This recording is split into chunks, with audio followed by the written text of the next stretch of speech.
Assalamualaikum warahmatullahi wabarakatuh.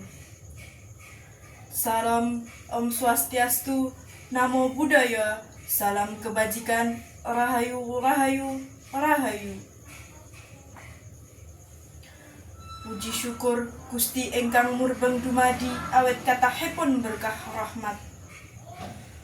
Mugi kawilujengan kabagian kabagaswaran tansah kasarira dumateng kula lan panjenengan sedaya. Sholawat salam katetepna dumateng junjungan kita Nabi Agung Nabi Muhammad sallallahu alaihi wasallam ingkang kita antu-antu syafaatipun benjang wonten ing yaumul akhir. Ingkang kinurmatan Bapak Ibu juru pembiji, para rawuh ingkang kula hormati, saha para kadang traheng sutresna budaya ingkang bagya mulya. Saderengipun kula matur, saged dipun tepakaken nami kula Naila Nuril Hisa saking MTSN kalih Kutha Blitar. Wonten ing wekdal menika kula badhe ngandharaken panggarayitaning manah kula minangka tiyang wonten ing pagesangan. Kanthi irah-irahan wigatine karukunan sajroning masyarakat bebrayan.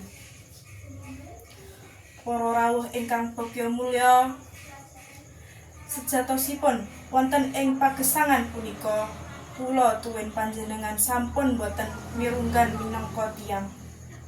Kita tamtu mbetahake tiyang sanesipun. Bab menika dadosaken menawi karukunan sajroning pagesangan kawiwitan saking karukunan masyarakat rumiyin. Tuladhanipun nggih saged kaliyan tangga tepalih. Lajeng marang masyarakat tunggal RT ngantos masyarakat tunggal desa, lajeng minangka lare enom kados kula saged kaliyan muda taruna. Wonten ing jaman ingkang sarwa ewah, taksih wonten tiyang ingkang gadah pemanggih. Mbok bilih gesang menika boten betahaken tiyang sanes. Pakarti menika saged dipun wastani antisosial. Kathah tiyang ingkang boten tepang kaliyan tangga tepalih. Lajeng kata ugi tiyang ingkang boten tumut kagiatan mliginipun gegayutan kaliyan tiyang sanes setemah lumrahipun dipun sebat boten umum. Kula rumaos menawi perkawis menika saged dadosaken paseduluran mliginipun ing masyarakat boten rumaket. Awit saking menika dasaripun karukunan mapan wonten ing rumaketing masyarakat kasebut. Para rawuh ing Sukabasuki wonten ing tiyang Jawa rumaketing masyarakat menika saged katindakake kanthi laku sakmenika. Setunggal krapyak inggih menika tumindak ingkang remen aroh-aroh dumateng tiyang sanes. Tuladhanipun mbok bilih kepanggih tangga saged ngaturake monggo, lajeng pasuryanipun kedah mesem supados boten jalari ajrih tiyang nggih napa mboten. Sanesipun mbok bilih kepanggih tiyang sepuh saged matur, "Nderek langkung, Mbah."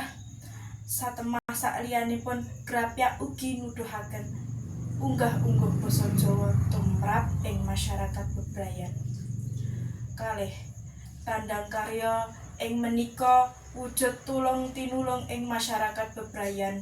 Tuladhanipun inggih menika sambatan menakake margi risak, lajeng sambatan menawi tangga tepalih wonten hajatan utawi kesripahan.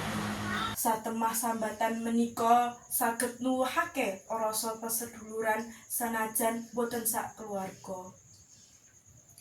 3. Gadah watak tepa slira. Kadosta ing Pancasila sila kaping 3 wonten ing sajroning masyarakat kita kedah urmat dhateng sapada. Bab-bab ingkang magepokan kaliyan masyarakat kedah dipun rembag sasarengan kanthi musyawarah kanthi hormat marang pamanggih tiyang sanes. Para rawuh ingkang bagya mulya, saking bab ingkang sampun kula andharaken ing nginggil, kula badhe ngemutaken mbok bilih karukunan menika ugi kawiwitan saking panggalih utawi niat kita rumiyin kanthi niat ingkang temenan wonten ing saben masyarakat mila karukunan kasebut saged ginayuh.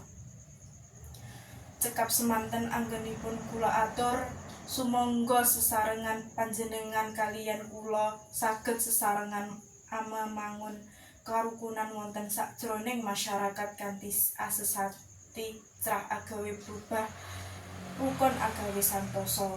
Rahayu, rahayu, rahayu. Upat bumbu santen menawi gadah lepat kula nyuwun agunging pangapunten. Wassalamualaikum warahmatullahi wabarakatuh. Nuwun, matur nuwun.